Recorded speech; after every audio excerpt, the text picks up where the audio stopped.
सभी को सादर नमस्कार। प्यारे विद्यार्थियों, आज अपन बात कर रहे हैं ऑस्ट्रेलिया महाद्वीप के बारे में। ऑस्ट्रेलिया महाद्वीप, जैसा कि आप सभी ने इसके परिचय और इसकी स्थिति और विस्तार के बारे में अच्छे से पढ़ लिया। आज अपन बात कर रहे हैं इसके रिलीफ के बारे में, इसके धरातल के बारे में और इसकी भूवैज्ञानिक संरचना किस प्रकार की है, उस भूवैज्ञानिक संरचना के बारे में। भूवैज्ञानिक संरचना की बात करें हम, तो इसका जो विस्तार है और या इसका जो काल है, ये पूरा जीवी महाकल्प में निर्मित हुआ था।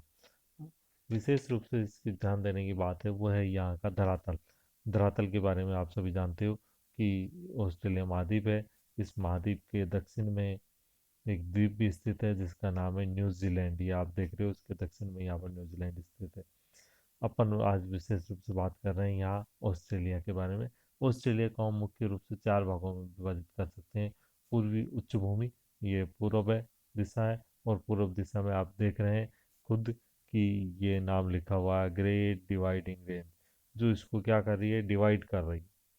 और इधर अपन देखें तो ग्रेट डिवाइडिंग रेंज, तो ये जो इसका पूर्वी हिस्सा है, यहाँ एकदम खड़ा ढाल वाले पर्वत पाए जाते हैं जिनको कहा गया है ग्रेट डिवाइडिंग रेंज या पूर्वी उच्च भूमि। अब पूर्व से जैसे जैसे हम पश्चिम में चलेंगे त्यों त्यों हमें अनेक प्रकार के मैदान दिखाई देंगे। तो इधर से पूर्व से अपन क्या चल रहे हैं अब, पश्चिम में। और पश्चिम में चलें तो यहाँ हमें बहुत सारे मैदान दिखाई देंगे और उन मैदानों को अलग अलग भागों में विभाजित किया हुआ है। सबसे पहले है कारपेंट्रिया का निम्न मैदान, ये यहाँ वाला हिस्सा है। इस खाड़ी का नाम है कारपेंट्रिया की खाड़ी, यानी कारपेंटर होते हैं अपने यहाँ, इसे खाती होते हैं। इसी तरह यहाँ पर जो है उसका नाम है कारपेंट्रिया की खाड़ी या कारपेंट्रिया का निम्न मैदान। तो कारपेंटर है, सुधार है, उनको कारपेंट्रिया की खाड़ी उस तरह नाम रखा गया है। तो इस तरह भी आप इसको याद रख सकते हो। दूसरा आयर बेसिन, ये यहाँ पर बेसिन है जिसका नाम है आयर बेसिन। और तीसरा ये साउथ में जो बेसिन है जिसका नाम है मर्रे डार्लिंग। डार्लिंग सब तो नाम आपने सुन रखा है, और इसका नाम है मरे डार्लिंग। नेक्स्ट इधर और अपन पश्चिम में चले तो यहाँ पर और हमें डेजर्ट दिखाई देगा, और इस डेजर्ट का नाम है पश्चिमी विशाल पठार, जो कि आसपास की भूमि से ऊपर उठा हुआ है, और ग्रेट डेजर्ट भी इसको अपन कह सकते हैं। नेक्स्ट इसका जो तटीय भाग है, सबसे महत्वपूर्ण भाग है जिसमें सबसे ज़्यादा जनसंख्या का निवास करता है, वो है तटीय मैदान। सबसे पहले अपन बात कर रहे हैं पूर्व की। ये पूर्वी हमारी उच्च भूमि है। इस पूर्व की उच्च भूमि के बारे में सबसे पहले अपन बात कर रहे हैं। ये भौगोलिक उत्तरी भाग में यार्क द्वीप, ये यहाँ पर आप द्वीप देख रहे हैं, इस यार्क द्वीप से स्टार्ट होता है ये। यार्क द्वीप से दक्षिण में तस्मानिया, ये दक्षिण में बात करें अपन तो तस्मानिया। पुनः एक बार देखें ये कहाँ से कहाँ तक फैली हुई है, पूर्वी उच्च भूमि। पूर्वी उच्च भूमि ये इधर यार्क द्वीप से लेके दक्षिण में तस्मानिया द्वीप तक फैली हुई। पूर्वी उच्च भूमि कहाँ से कहाँ तक फैली हुई है, उत्तर में यार्क प्रायद्वीप। प्रायद्वीप क्यों, क्योंकि तीन और जल है, इधर पानी और इधर पानी, तीन और पानी, इसलिए इसका कहा प्रायद्वीप। और प्रायद्वीप का नाम है यार्क। तो यार्क प्रायद्वीप से दक्षिण में जाओ, दक्षिण में चलो, दक्षिण में चलो, दक्षिण में चलो, और दक्षिण में इसका नाम है तस्मानिया। ये रहा तस्मानिया। इस तस्मानिया तक ये श्रेणी है जो फैली हुई है।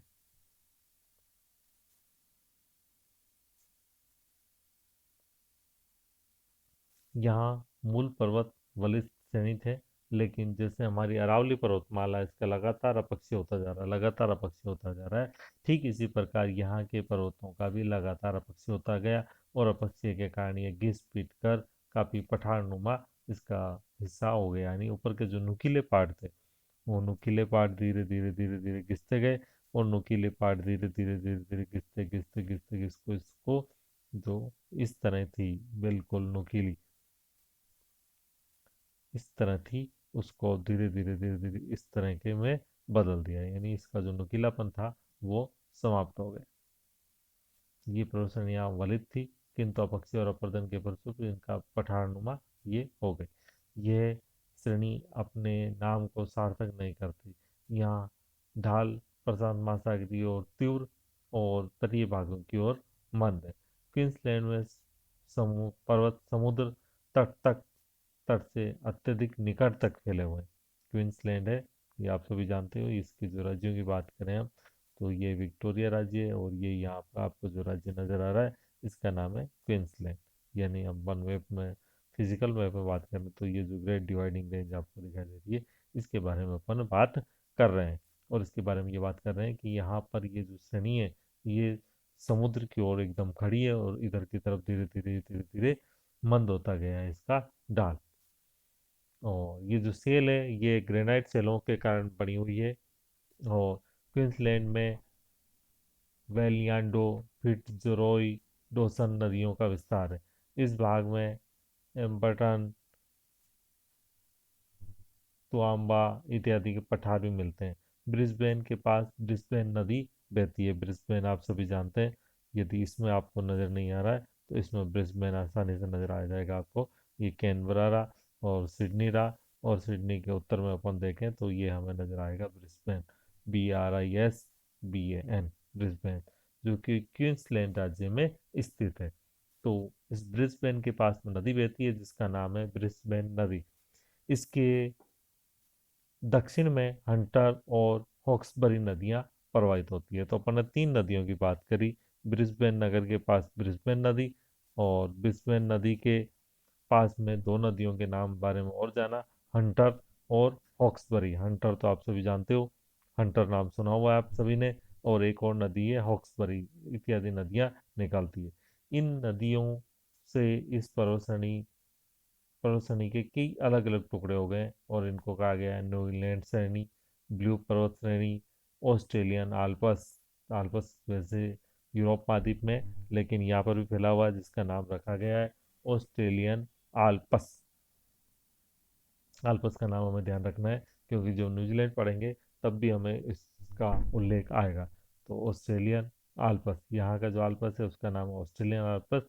तो यहाँ की जो नदियाँ हैं इन्होंने अलग अलग टुकड़े कर दिए इन पर्वतों के, और टुकड़ों का नाम हो गया न्यू इंग्लैंड पर्वत श्रेणी, ब्लू पर्वत श्रेणी, और ऑस्ट्रेलियन आल्पस। ऑस्ट्रेलियन आल्पस में मोनारो पठार स्थित है, जिसकी जो चोटी है कोसी उसको, इसकी चोटी का नाम है कोसी उसको। कोसी तो अपने इंडिया में भी रिवर है, बिहार का सो कोसी नदी। इसी तरह इसका नाम भी है कोसी। और कोसी उसको चोटी, जो कि 2526 2526 के नाम से भी आसानी से याद हो सकता है, 2526 मीटर ऊंची है। इस महाद्वीप की सबसे ऊंची चोटी है। यहीं से जो नदी है वो निकलती है, और नदी का नाम आप सभी जानते हो, मर्रे नदी है। और उसके बाद में आगे इसमें डार्लिंग नदी और मिल जाती है, तो इसका नाम हो जाता है मर्रे डार्लिंग, और उसके नाम से इसका बेसिन तैयार हो जाता है, मर्रे डार्लिंग का बेसिन। तो ये कुछ प्रमुख श्रेणियाँ थी जो इसके बारे में थी, बात अपन कर रहे थे। और यहाँ नदियाँ भी निकलती है। सिडनी से जो नदी निकलती है उसका नाम है पारा माता। सिडनी आप सभी जानते हो, ये ऑस्ट्रेलिया में ये रहा सिडनी। और इस सिडनी से जो नदी निकलती है उस नदी का नाम है,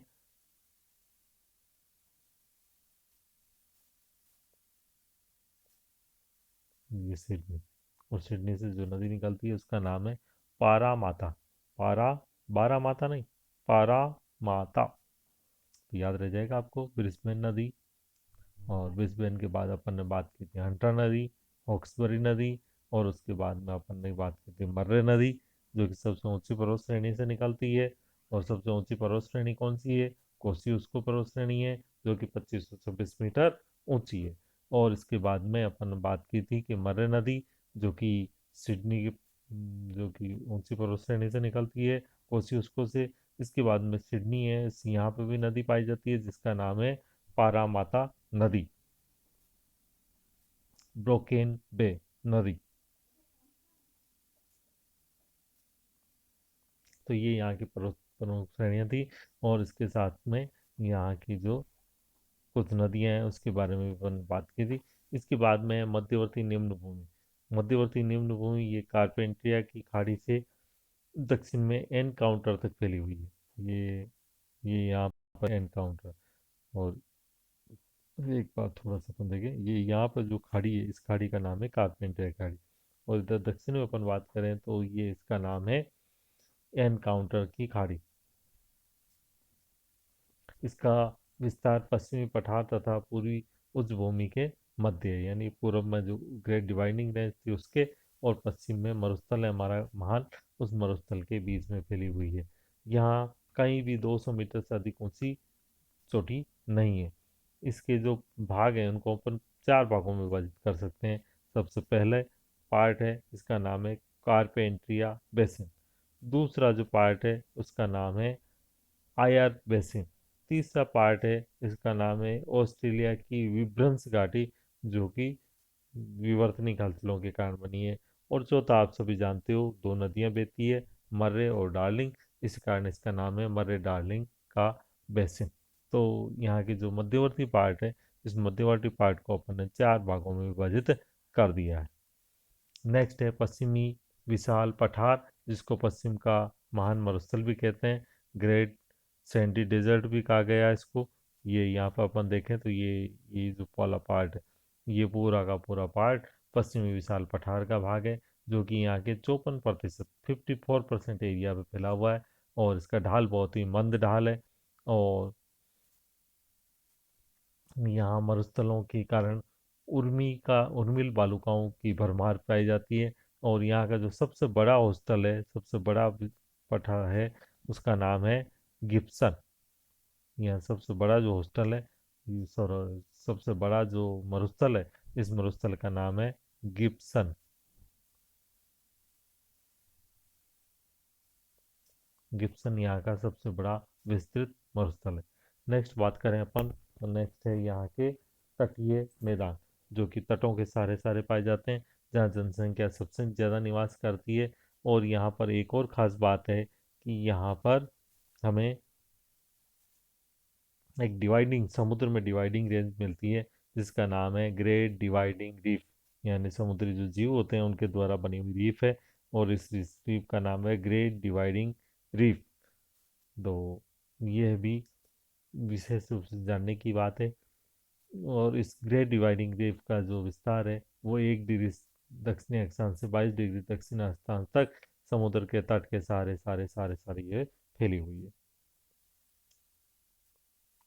थैंक यू।